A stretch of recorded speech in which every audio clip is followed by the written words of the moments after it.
रहीम अस्सलाम वालेकुम स्टूडेंट्स। जो नेक्स्ट हमारा टॉपिक है हमने स्टार्ट करना है वो हमारे पास है वर्क के बारे में, जिससे हमने सीखना है कि work done by constant force क्या होता है और work done by variable force.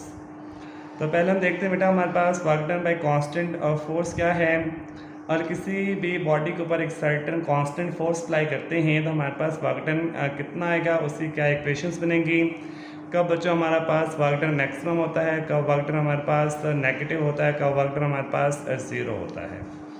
सबसे पहले देखेंगे हमारे पास वर्क होता क्या है और in the term of physics कौन से वर्क को वर्क मानती है। फिजिक्स के केस में कौन सा वर्क बेटा हमारे पास वर्क नहीं होता। बेसिकली स्टूडेंट्स अगर हम देखें जो वर्क है बेसिकली एक बेटा हमारे पास वर्क होता है जी मेंटली वर्क के जो हमारे पास ज़हनी काम हम करते हैं। अगर हम वर्क की बात करें तो वर्क के लिए बच्चों हम ये देख सकते हैं तो एक हमारे पास होता है जी मेंटली या मेंटल वर्क, जो हम मेंटली वर्क बेटा हमारे पास होता है जो हमारा ज़हनी काम होता है, ठीक है। और दूसरा बेटा हमारे पास हम कहते हैं कि हमारे पास फिज़िकल वर्क होता है, जिस्मानी काम। और जिस्मानी काम में भी हमें देखना पड़ेगा कि कौन सा वर्क हमारे पास वर्क होगा। अगर हम मेंटली या अपने ज़हनी काम की बात करते हैं, फॉर एग्जांपल स्टूडेंट्स हम कहते हैं कि अगर हम एक सर्टेन प्लेस से बैठ के पढ़ रहे हैं, जितने भी जो है टाइम हम पढ़ते हैं या एक उसमें उस केस में अगर आपके अकॉर्डिंग तो आपने बहुत वर्क किया है, लेकिन जो फिज़िक्स है वो इसको वर्क नहीं मानती।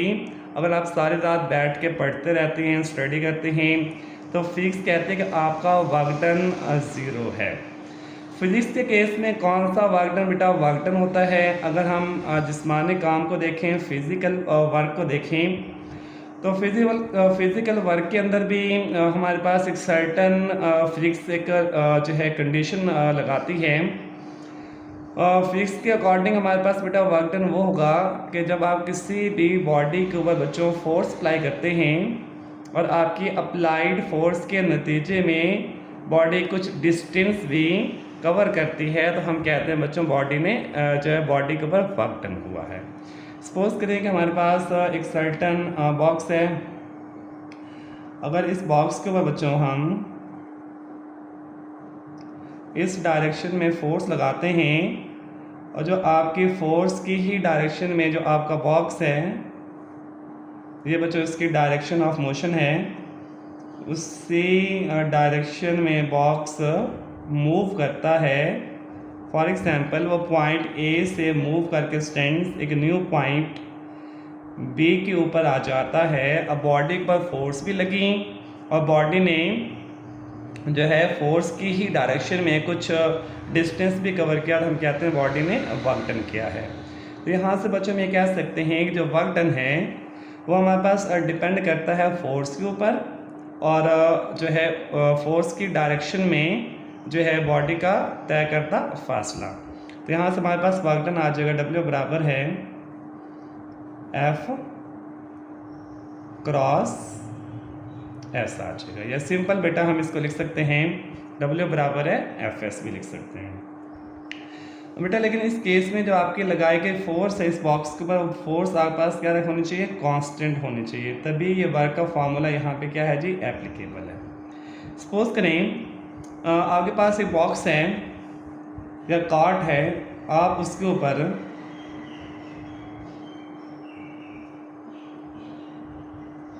एक फोर्स इस डायरेक्शन में अप्लाई करते हैं, क्योंकि फोर्स वेक्टर क्वांटिटी है स्टूडेंट्स, तो पहले मैंने इसकी मैग्नीट्यूड लिखी है। अगर फोर्स वेक्टर क्वांटिटी है तो हम इस पर क्या लगाएंगे, एरो लगाएंगे। आपने एक सर्टेन डायरेक्शन में फोर्स अप्लाई की, जिसकी वजह से जो आपका बॉक्स है वो इस डायरेक्शन में स्टूडेंट्स क्या करता है, मूव करता है। मेन जो आपकी अप्लाइड फोर्स है वो डायरेक्शन और मोशन के साथ बेटा क्या बना रही है, एक एंगल थीटा बना रही है। ये आपकी बच्चों है जी डायरेक्शन ऑफ मोशन है। बॉडी इस डायरेक्शन में बच्चों क्या कर रही है, आपकी मूव कर रही है। अभी वो कहाँ पे है जी, पॉइंट ए पे। आपकी अप्लाइड फोर्स के नतीजे में बॉडी पॉइंट ए से मूव करके एक न्यू पॉइंट के ऊपर आ जाती है और उस पॉइंट को स्टूडेंट्स हम नाम दे देते हैं किसका, बी का नाम दे देते हैं। अब बॉडी के बाद फोर्स लगी, अप्लाइड फोर्स के नतीजे में बॉडी ने डिस्टेंस भी कवर किया, तो हम कहते हैं बॉडी के बाद बेटा वर्क डन हुआ है। अगर तो आपकी फोर्स डायरेक्शन ऑफ मोशन या डिस्प्लेसमेंट के साथ एक एंगल थीटा बनाती है, तो इस केस में जो आपकी अप्लाइड फोर्स है वो सारे की सारी फोर्स बेटा वर्क के अंदर कन्वर्ट नहीं होती। तो उस केस को आपने किस तरह से रिजॉल्व करना है ये चीज़ अंडरस्टैंड कर लेते हैं। फॉर एग्जांपल बेटा ये आपकी अप्लाइड फोर्स है जो कि डायरेक्शन और मोशन या डिस्प्लेसमेंट के साथ एक एंगल बेटा क्या बना रही है जी, थीटा बना रही है।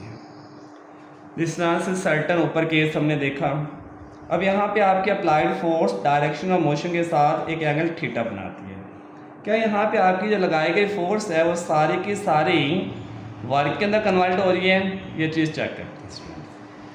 जब फोर्स डिस्प्लेसमेंट के साथ एक एंगल थीटा बनाती है तो हम फोर्स को उसके कंपोनेंट के अंदर बेटा क्या करेंगे, रिजॉल्व करेंगे। तो फोर्स के दो कंपोनेंट बनेंगे, एंगल के सामने वाला बनता है एंगल के अपोजिट परपेंडिकुलर, और परपेंडिकुलर के साथ स्टैंड हमारे पास साइन आता है। तो एंगल के सामने वाला फोर्स का कंपोनेंट बनेगा बेटा एफ साइन थीटा, और एंगल के साथ वाला फोर्स का कंपोनेंट बनेगा एफ कॉस थीटा। यहाँ पे ये चीज़ देखने वाली है कि जो आपकी बॉडी है वो फोर्स के किस कंपोनेंट के अलॉन्ग मूव कर रही है, आइदर कि वो एफ साइन थीटा के अलॉन्ग मूव कर रही है या एफ कॉस थीटा के अलॉन्ग मूव कर रही है। अगर इस केस को हम देखें तो आपकी जो बॉडी की मोशन है वो फोर्स के एफ कॉस थीटा कंपोनेंट के अलॉन्ग है। इट मीन्स जो फोर्स का एफ कॉस थीटा कंपोनेंट है इस केस में बेटा वर्क डन करवा रहा है। जो फोर्स का एफ साइन थीटा कंपोनेंट है इसमें कुछ अमाउंट ऑफ फोर्स बेटा आपकी क्या कर रही है, क्या हो रही है जी, ज़ाया हो रही है, क्योंकि आपकी बॉडी सिर्फ जो है एफ कॉस थीटा कंपोनेंट के अलॉन्ग क्या कर रही है बेटा, मूव कर रही है। तो फोर्स का जो एफ कॉस थीटा कंपोनेंट है ये बच्चों क्या करवा रहा है, आपके पास वर्क डन करवा रहा है। तो यहाँ पे फिर हम फोर्स का कौन सा कंपोनेंट लेंगे जो कि डायरेक्शन ऑफ मोशन के अलॉन्ग होगा, और डायरेक्शन ऑफ मोशन के अलॉन्ग फोर्स का कौन सा कंपोनेंट आ रहा है जी, एफ कॉस थीटा। और साथ में बेटा हमने जब एंगल आता है तो उस टाइम हम वेक्टर फॉर्म नहीं लिखते, हम वेक्टर से क्या लेते हैं, मैग्नीट्यूड। तो डिस्प्लेसमेंट की बेटा आपने क्या लेनी है, मैग्नीट्यूड, जो कि क्या आ जाएगी हमारे पास डी आ जाएगी। तो यहाँ से वर्क डन डब्ल्यू बराबर क्या आ जाएगा हमारे पास, F D cos of theta आ जाएगा। और स्टूडेंट्स इसी को अगर आप वेक्टर फॉर्म में लिखते हैं तो वेक्टर फॉर्म में आपको मालूम है वर्क बेटा हमारे पास स्केलर क्वांटिटी है, जो कि बेटा डॉट प्रोडक्ट होता है फोर्स और डिस्प्लेसमेंट का, जो कि आपने सीखा था स्केलर या डॉट प्रोडक्ट के अंदर। जब दो वेक्टर क्वांटिटीज़ को मल्टीप्लाई किया जाता है रिजल्ट में अगर स्केलर क्वांटिटी आए तो उसको हम स्केलर का नाम देते हैं, क्योंकि दो वेक्टर क्वांटिटीज के नाम डॉट आ रहा है इसलिए इसको हम डॉट प्रोडक्ट का भी नाम देते हैं। और डॉट के अंदर बेटा हमारे पास क्या आता है, एंगल कॉस आता है, अगर क्रॉस हो तो हमारे पास क्या आएगा, साइन आएगा।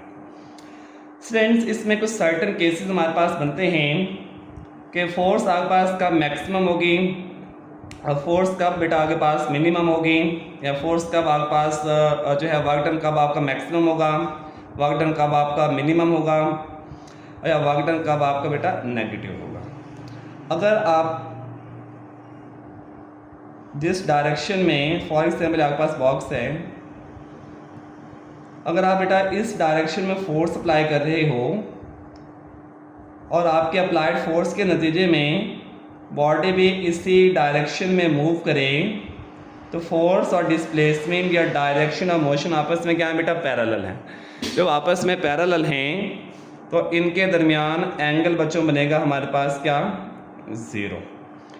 और स्टूडेंट्स हमारे पास वर्क डन का जो फार्मूला W बराबर है F D cos of theta, angle कितना बनता है, ज़ीरो, तो कॉस ज़ीरो पुट करें यहाँ पे, W बराबर है एफ डी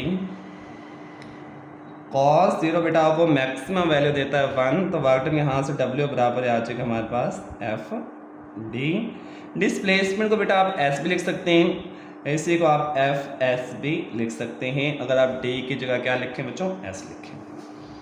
सिमिलरली अगर बेटा आपकी applied force direction of motion के परपेंडिकुलर हो, मीन्स फॉर एग्जाम्पल बेटा अगर आप पानी के बकेट लेके जा रहे हैं, आपने उस पानी की बकेट को अपने हाथ के अंदर होल्ड किया हुआ है।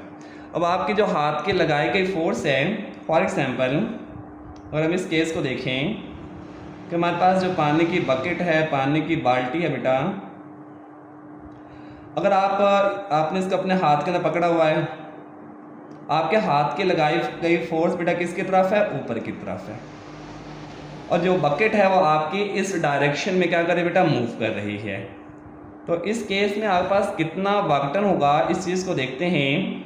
इस केस में बेटा फोर्स और डिस्प्लेसमेंट के अंदर एंगल बनता है 90 और cos 90 बेटा हमारे पास क्या होता है जी, 0। तो अगर फोर्स और डायरेक्शन ऑफ मोशन बेटा आपस में परपेंडिकुलर हूँ, आपस में अमोदन हूँ, तो उस केस में when force and displacement are perpendicular to each other, जब एंगल बेटा हमारे पास कितना बनेगा, 90 बनेगा, तो उस केस में cos 90 हमारे पास क्या होता है बेटा, 0। तो हमारा वर्क डन भी बेटा क्या आ जाएगा जी, 0 आ जाएगा। अगर आपका फोर्स और डिस्प्लेसमेंट के एंगल 0 और 90 के दरमियान है तो वर्क डन बेटा पॉजिटिव होता है, और 90 से 90 के ऊपर 0, 90 से 180 के दरमियान बेटा वर्क डन आपका क्या होता है जी वर्क डन आपका बेटा नेगेटिव होता है।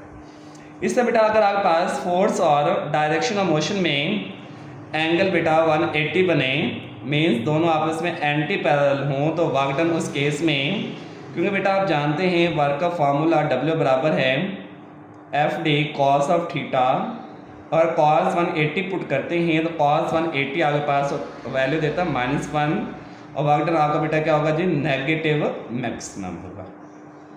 सेम बात अगर बेटा हम कुछ और एग्जांपल लेते हैं वर्क डन के लिहाज से, लाइक स्टूडेंट्स अगर हम ऐसे सोचें कि एक मजदूर है जो कि अपने सर के ऊपर ईंटें रख के खड़ा है, वो अगर उसके अकॉर्डिंग कि उसने बहुत वर्क किया है, लेकिन अब उस केस में अगर हम देखें, अगर वो अपने सर के ऊपर बोझ लेके खड़ा है लेकिन वो कोई डिस्टेंस कवर नहीं कर रहा, तो उसका वर्क डन स्ट्रेंथ क्या होगा जी, 0, क्योंकि वर्क का फॉर्मूला क्या होता है, W बराबर F D.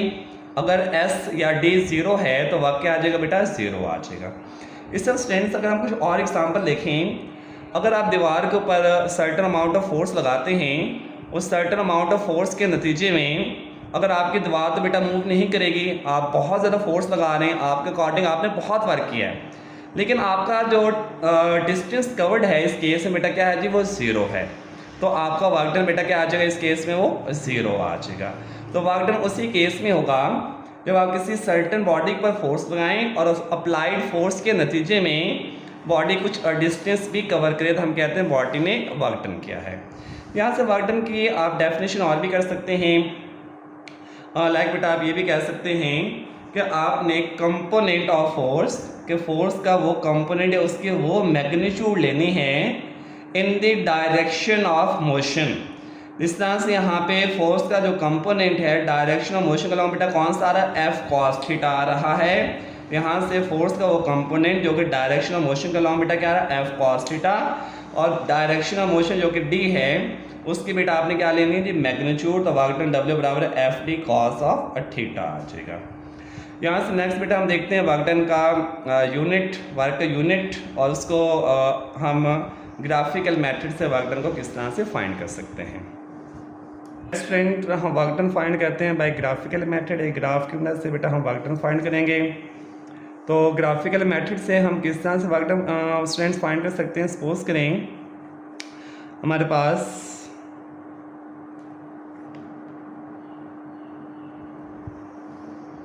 Along Y axis बेटा आप ले लें फोर्स,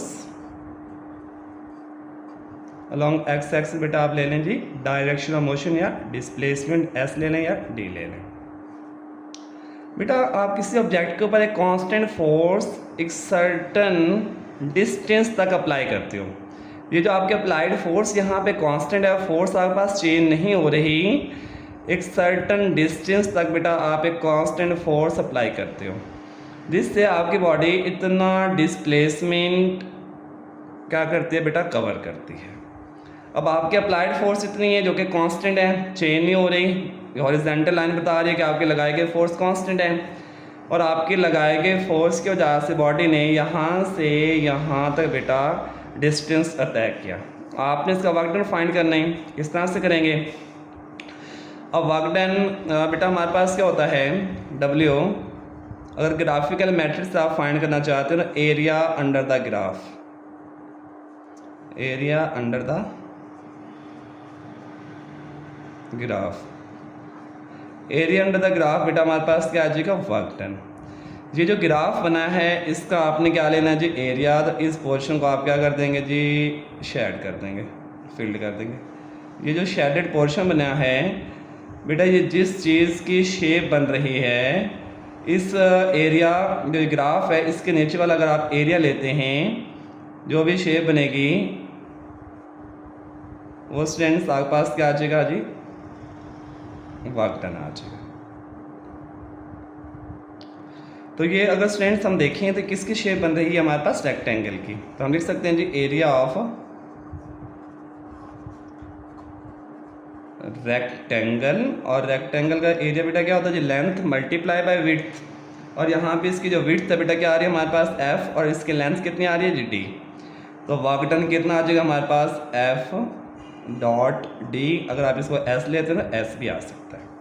अगर बेटा आप यहाँ पे फोर्स का f cos थीटा कंपोनेंट लें, और वो f जो cos थीटा फोर्स का कंपोनेंट है बेटा वो कांस्टेंट हो, तो उस केस में तो फोर्स का आपने कौन सा कंपोनेंट लिया, f cos थीटा,